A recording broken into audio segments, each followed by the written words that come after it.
Inabla ng National Security Council ng Pilipinas sa mga fake news na umano'y made in China tungkol sa West Philippine Sea. Kasabay niyan, kinukumbinsi ang mga residente sa Batanes para maging Army Reservists. Nasa frontline ng balitang yan si Brian Castillo. Sumali sa Philippine Army bilang reservists.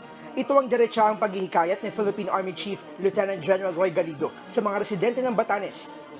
The defense of the country will not only involve the regular troops but also our reservists. We have to shift manpower to be able to help areas that needs assistance. Sinabi ni Galido kasunod ng utos ni Defense Secretary Gibo Teodoro na palakasin ng militar at magtayo ng infrastruktura sa Island Province.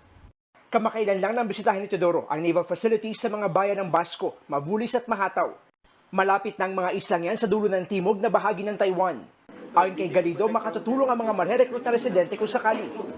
We use forces na meron inter-island capabilities just like the Marines. Kaya nakita sa Mabulis, there are Marine contingent there because they have the platform to go to islands.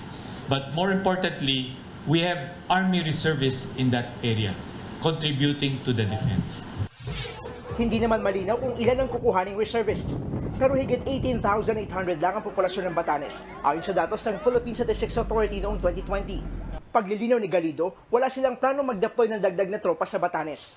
We're encouraging our fellow Filipinos to volunteer to be patriots and be reservists. Kasi we don't need to deploy them because they're already residents in the area. So the more we get reservists, the better for our country. Ang Batanes din ang nakikitang isa sa mga venue ng balikatan na exercises ng Pilipinas at Amerika ngayong taon. Tinawag namang fake news ni National Security Council Assistant Director General Jonathan Malaya ang pahayag ng China.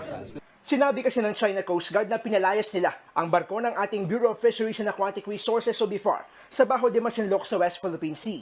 Also surprised nung nakita namin sa Global Times yung naging statement ng Chinese Coast Guard na may pinaalis daw sila na BIFAR vessel. No? Wala pong katotohanan ito, mga kababayan. No? There is no truth to this. In fact, nandun pa rin yung BIFAR vessel. Nandun sa Bajo de Masinloc yung BRP Datu Tamblat. Nakababahala raw ang pagkalat ng fake news na made in China. What's alarming about this, Chi, is hindi naman ito, ang source nito ay hindi naman basta-basta lang. vlogger or social media influencer. No? Ang source nito ay mismo ang Chinese Coast Guard. So, yun po, tama yung sinabi mo kanina, kailangan maging mapanuri tayo. Pinabulaanan din ni National Security Advisor Eduardo Año ang pahayag ng China.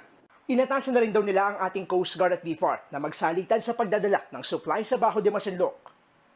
Nagbabalita mula sa frontline, Brian Castillo, News 5. Mga kapatid, may Los Baños po. Huwag magpahuli sa mga balita at impormasyong dapat ninyong malaman. Para sa mas malawak na balitaan at diskusyon, mag-follow at mag-subscribe sa social media pages ng News 5.